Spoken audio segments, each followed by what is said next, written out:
नमस्कार, कलाम एकेडमी के digital platform पर एक बार फिर से आप सभी का हार्दिक स्वागत, अभिनंदन, आदाब, आभार, इस्तकबाल, खैर मकदम है। मैं हूं विवेक, एक बेहद महत्वपूर्ण सत्र लेकर आप लोगों के बीच में हाजिर हूं। और आज रीट के लिए जिस टॉपिक को हम डिस्कस करने जा रहे हैं मित्रों, वो है कल्पना यानी कि इमेजिनेशन, या जिसको फैंटेसी भी कहा जाता है। ये कल्पना एक ऐसा टॉपिक है जो रीट का जो परिवर्तित सिलेबस 2021 की शुरुआत में आया था, उस परिवर्तित सिलेबस में अलग से जोड़ा गया था। हालांकि 2021 में जो रीट की एग्जाम हुई थी उसमें अलग से इससे कोई प्रश्न नहीं आया, लेकिन अब जो रीट प्रस्तावित है उसमें इससे प्रश्न आने की पूरी संभावना बनती है। बहुत छोटा सा महीन सा टॉपिक है। कल्पना को जानने की कोशिश करते हैं कि कल्पना क्या है।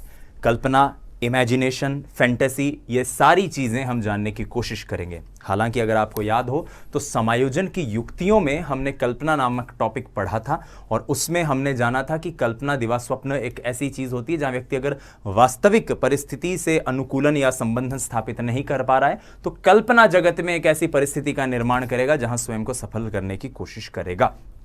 तो आइए कल्पना को समझते हैं। सबसे पहले कल्पना को जानने के लिए हम कुछ मनोवैज्ञानिकों के कथनों को समझने की कोशिश करेंगे। इस प्रक्रिया में सबसे पहले वुडवर्थ का कथन जानते हैं, जो कहते हैं कि कल्पना मानसिक प्रहस्तन है। मानसिक प्रहस्तन मतलब मेंटल मैनिपुलेशन।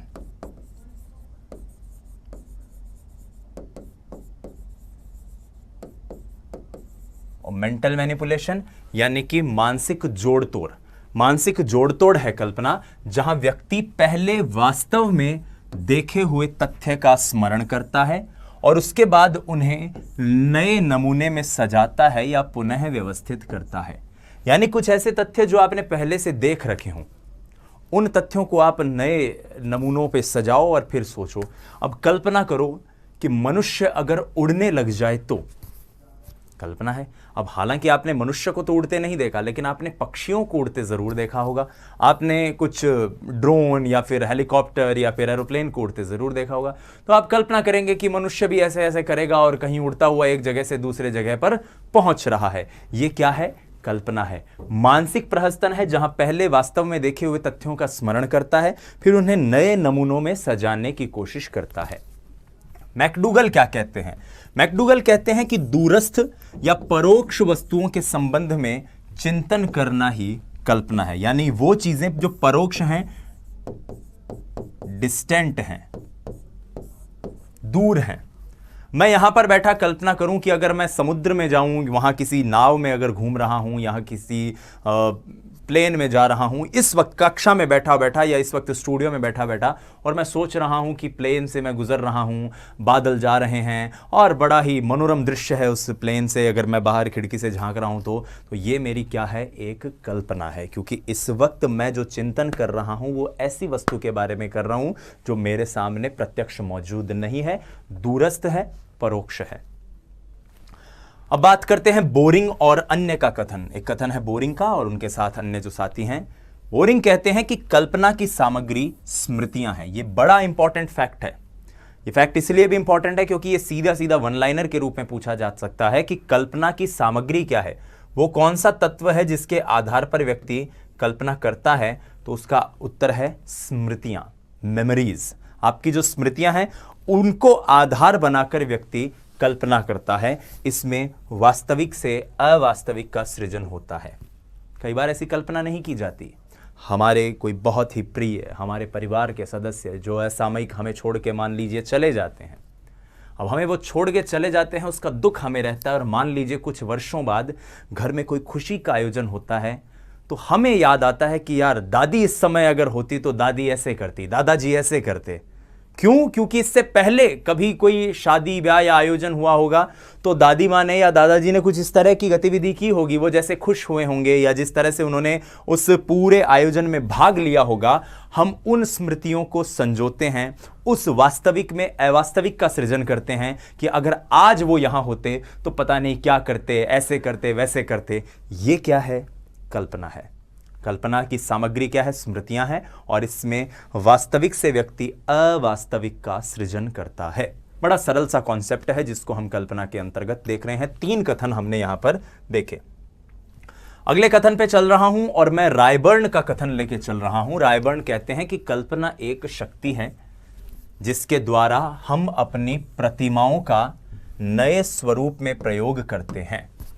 प्रतिमा, इससे पहले के वीडियो में हम देख चुके हैं कि प्रतिमा क्या होती है, किस तरह से चिंतन में सहयोग करती है, चिंतन में मदद करती है। तो उसी प्रतिमा की यहां बात हो रही है कि नए स्वरूप में प्रतिमाओं का प्रयोग करना ही क्या है मित्रों, कल्पना है। नए स्वरूप में व्यक्ति जैसे अपनी प्रतिमाओं का प्रयोग करता है, उसको क्या कहते हैं, हम कल्पना कहते हैं। फिर आते हैं बोआज के कथन पर। बोआज कहते हैं कि कल्पना वास्तविक इंद्रिय उत्तेजना की अनुपस्थिति में ज्ञानात्मक अनुभव है। देखिए, आपको याद हो रीट में एक बार क्वेश्चन भी आया हुआ है। रीट में मैंने चिंतन की विशेषताओं में भी यह बताया था कि चिंतन एक ज्ञानात्मक अनुभव है, अभिप्रेरणा एक भावात्मक विचार है। तो चिंतन में ज्ञान अपनी महत्वपूर्ण भूमिका निभाता है, और इंद्रिय उत्तेजना की अनुपस्थिति में अगर आप वो अनुभव ले रहे हो, मान लीजिए इस वक्त मैं अनुभव लूं कि अगर मैं ताजमहल को देखूं तो ताजमहल मुझे कैसा दिखेगा। आपको अगर मैं कहूं कि हाथी के बारे में सोचिए, आपको मैं कहूं टाइगर के बारे में सोचिए, तो आपकी आंखों के आगे वो छवि बन रही होगी, दिमाग अपने आप टाइगर की छवि बना रहा होगा, हाथी की छवि बना रहा होगा, जबकि इस समय हाथी आपके आसपास मौजूद नहीं है। तो वास्तविक इंद्रिय उत्तेजना जो सेंसेशंस हैं वो इस वक्त आपके नहीं है मौजूद, मगर उसके बावजूद आपके ज्ञान की बदौलत आप उसकी प्रतिमा का निर्माण कर पा रहे हो। ये बोआज का कथन है कल्पना के लिए, कि कल्पना वास्तविक इंद्रिय उत्तेजना की अनुपस्थिति में ज्ञानात्मक अनुभव है, जो प्रायः पूर्व प्रत्यक्ष से संबंधित होती है। पूर्व प्रत्यक्ष से, पहले से जो चीज प्रत्यक्ष है उससे संबंधित होती है क्या, व्यक्ति की कल्पना। अब आइए इसी प्रक्रिया में कल्पना और चिंतन में अंतर जानने की कोशिश करते हैं।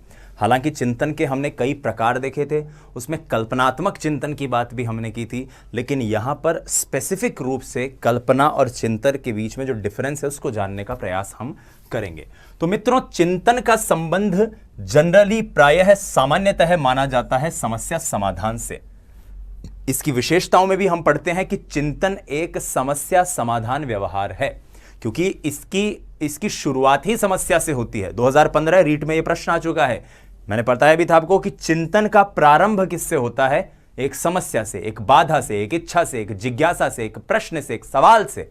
और उस सवाल के उत्तर को जानने के लिए, प्रश्न के हल को जानने के लिए, समस्या के समाधान को जानने के लिए आप एक मध्यस्थ प्रक्रिया, एक अप्रकट व्यवहार करते हो, जिसको हम चिंतन कहते हैं। किंतु जब मैं कल्पना की बात करता हूं तो उसमें ना तो कोई निश्चित समस्या होती है और ना ही उसका कोई निश्चित समाधान होता है। अब मैं कल्पना करने लग जाऊं कि मेरे पास धरती का सारा सोना आ जाए, तो कर ले भाया कल्पना।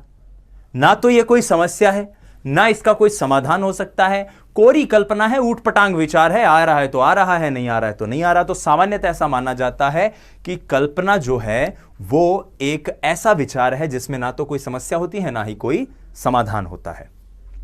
चिंतन में क्रमबद्धता होती है और तर्क होते हैं। क्रमबद्धता भी होती है, तर्क भी होता है। तर्क के बारे में हमने पढ़ा भी था पिछले वीडियोस में कि तर्क चिंतन का सर्वोत्कृष्ट रूप है, लेकिन कल्पना में ना तो क्रमबद्धता होगी ना ही चिंतन होगा। कल्पना में इन सब का क्या होगा, अभाव होगा। हां, कल्पना के अगले चरण में हो सकता है आपकी कल्पना एक चिंतन का स्वरूप ले ले। मान लीजिए मैं कल्पना करूं कि मनुष्य को कैसे उड़ा सकता हूं का मतलब कोई बम लगा के उड़ाना नहीं, उड़ने लग जाए, फ्लाई करने लग जाए, how a person can fly.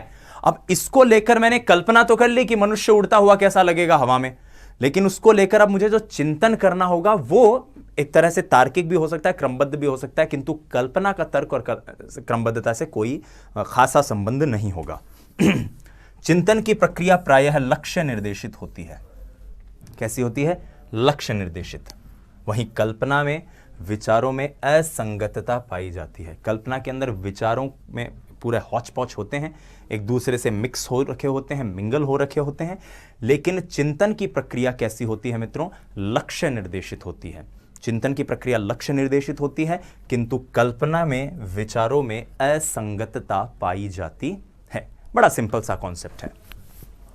चिंतन में वास्तविकता और कल्पनात्मकता दोनों हो सकती है। जैसा कि मैंने कहा कि चिंतन वास्तविक भी हो सकता है। भाई आपको कहा जाए 17 गुणा 3 कितना होता है, आपने जो दिमाग में कैलकुलेशन की और 51 जो उत्तर बताया, ये क्या है, आपका चिंतन ही तो है।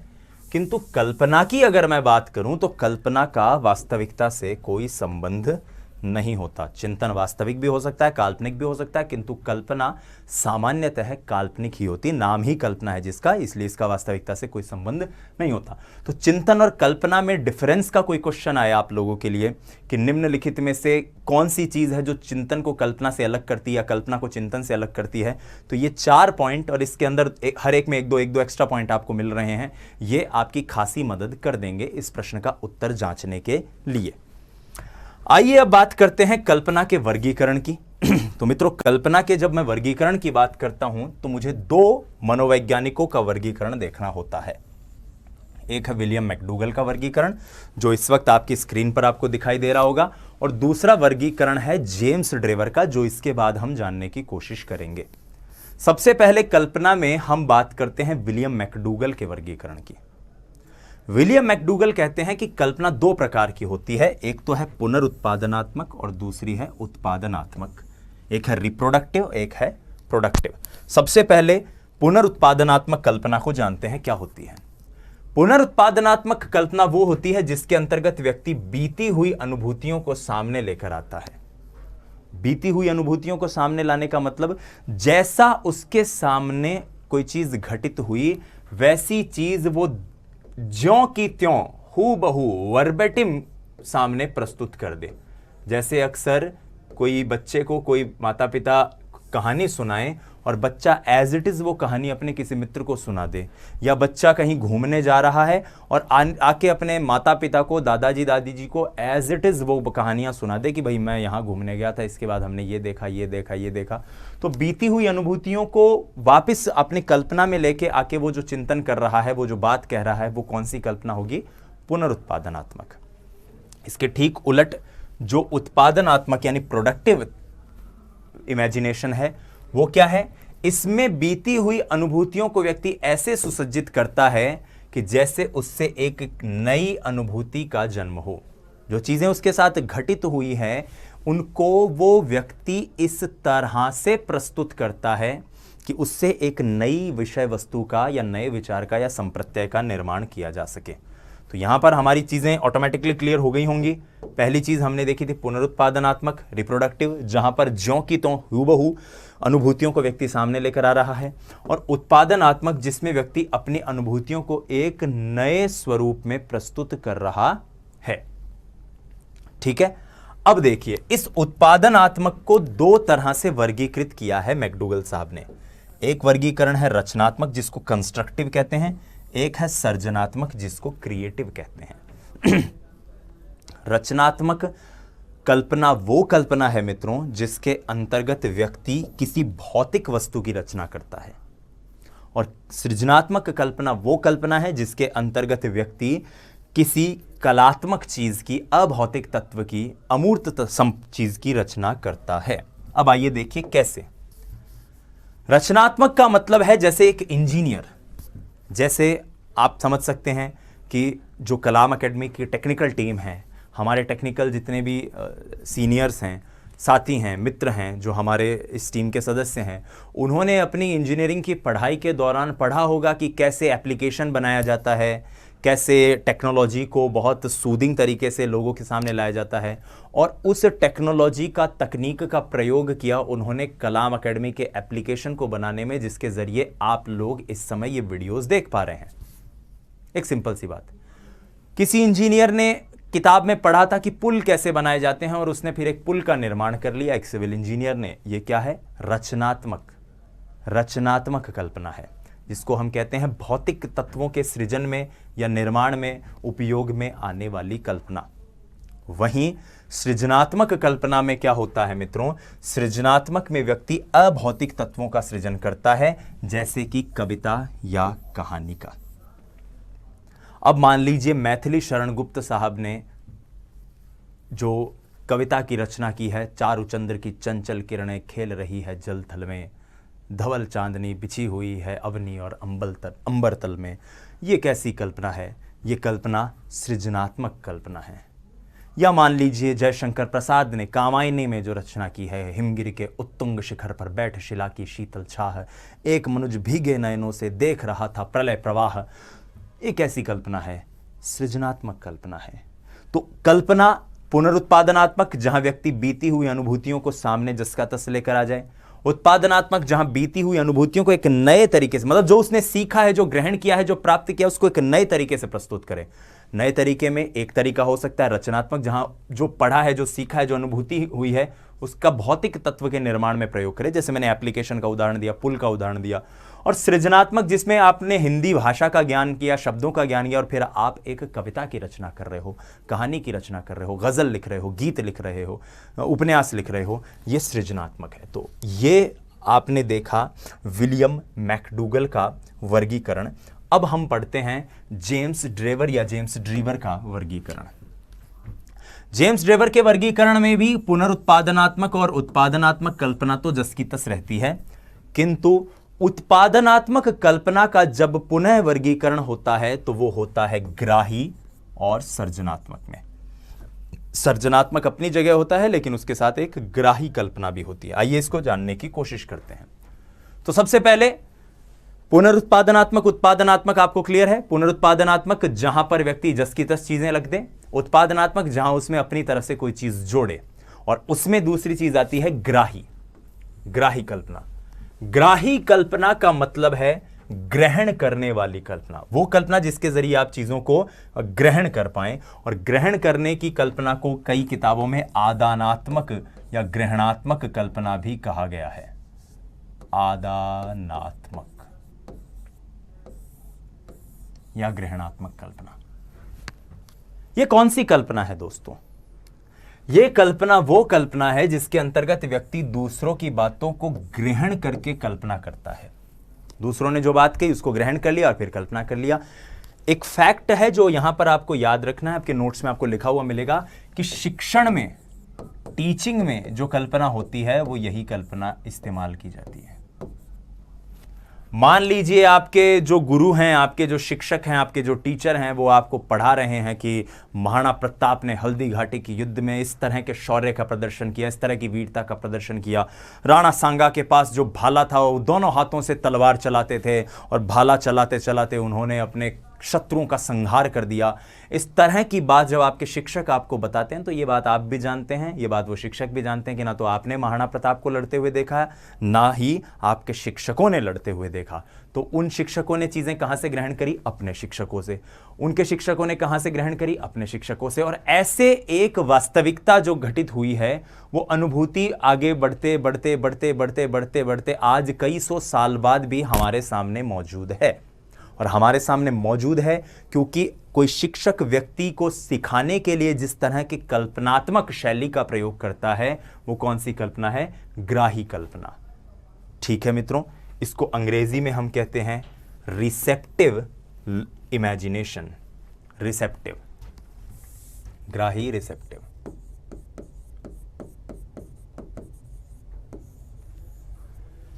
ग्राही के बाद जो दूसरी कल्पना हम जानते हैं, जो कि हमारे उत्पादनात्मक के अंतर्गत ही आती है, वो है सृजनात्मक कल्पना, जिसके अंतर्गत व्यक्ति अभौतिक तत्वों का निर्माण कर रहा है। अभौतिक तत्वों का निर्माण करता है, अभौतिक तत्वों का निर्माण करता है, अभौतिक तत्वों का निर्माण करता है सृजनात्मक में। अब सृजनात्मक को आप देखिए, जेम्स ड्रीवर साहब ने दो भागों में बांटा है। फिर से मैं दोहरा रहा हूं, उत्पादनात्मक, वहां से हुआ ग्राही और सृजनात्मक। ग्राही जिसकी शिक्षा में उपयोगिता होती है। मान लो टीचर ने कहा कि धरती ऐसे घूमती है, अब आप तो ऊपर से जाकर देखने से रहे, अंतरिक्ष में जाकर कहा हाँ भाई ढीक घूम रही है, हाँ सही बोल रहे हो गुरुजी, इतना एंगल पर झुकेड़ी है। आपको शिक्षक जिस कल्पना के जरिए उसको समझाने की कोशिश करेंगे, ग्राही कल्पना है। सृजनात्मक कल्पना अभौतिक तत्वों के सृजन के लिए। अब ये दो तरह की हो सकती है, एक है परिणामवादी, प्रैग्मेटिक, और एक है सौंदर्यबोधी, एस्थेटिक। एक है परिणामवादी और एक है एस्थेटिक।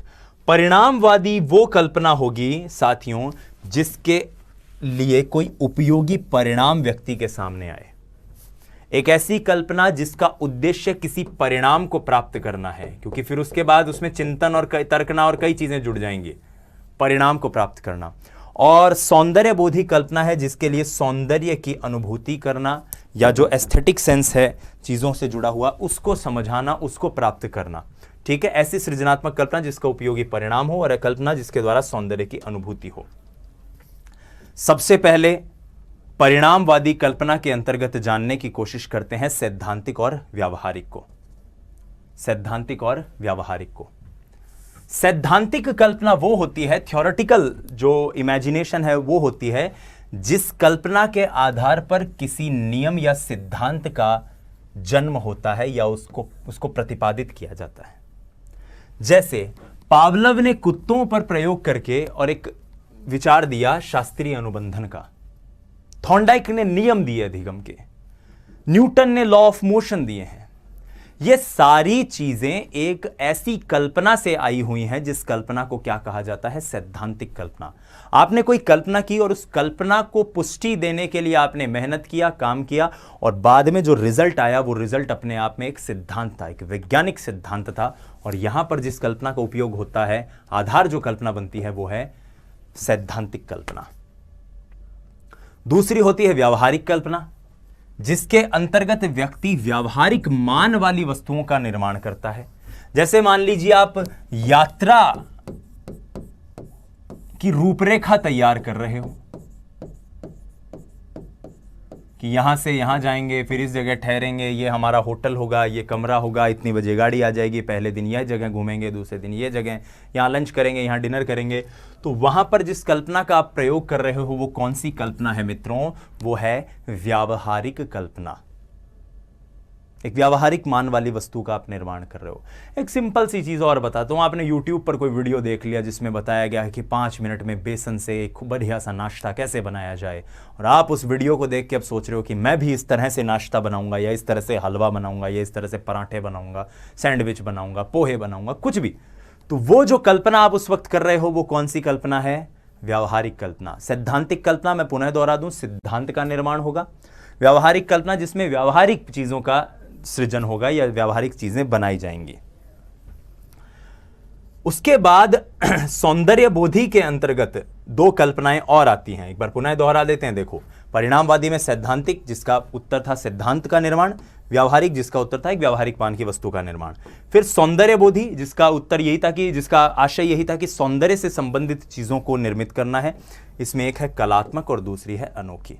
कलात्मक वही जिसके आधार पर कलात्मक चीजों का सृजन हो, जैसे नृत्य, जैसे साहित्य, जैसे रंगमंच, जैसे अभिनय।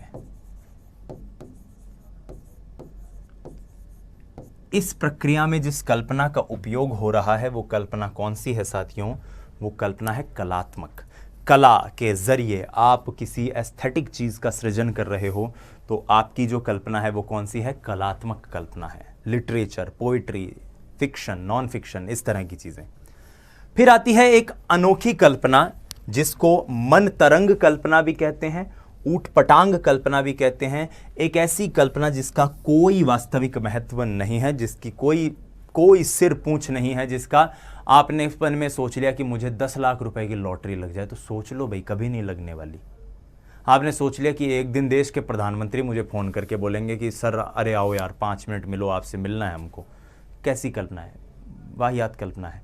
आप कोई दिन सोचो कि महात्मा गांधी जो हैं वो मर के जिंदा हो जाएं और वापस एक दिन आए हमारे बीच में और मुझे बोलेंगे कि बेटा कुछ करो धरती के लिए, देश के लिए। तो ये कैसी कल्पना है, ऊट पटांग कल्पना, बिना सिर पैर की कल्पना।